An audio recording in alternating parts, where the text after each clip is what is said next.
Hey guys, this is Fundo on Shopagama. Coming up next on Uzalo this week, Monday, Sbu achieved his big dreams to take Kunze out for good. Hlezi stamps upon some values evidence that threatens to bury Rwanda and Nonka. While Mbata hijacked Kapsile interview Tuesday, Kunze life hangs in the balance while Sbu envisions what his future will look like without the Kultruka in it.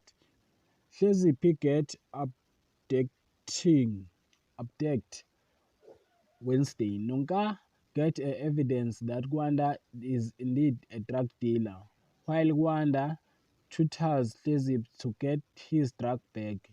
Nyao shocked to hear that Nkonzi is dead. Tuesday.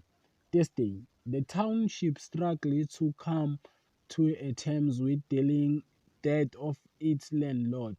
Mbata goes on a hunt for his Mfundisi. Nonka and Hlezi take hot seat as they fight for their living. Friday.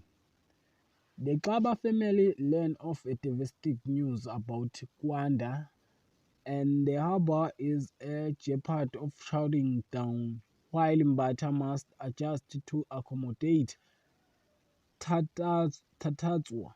That is for this week. Thanks for watching. Don't forget to like and comment and subscribe. Therefore, thanks.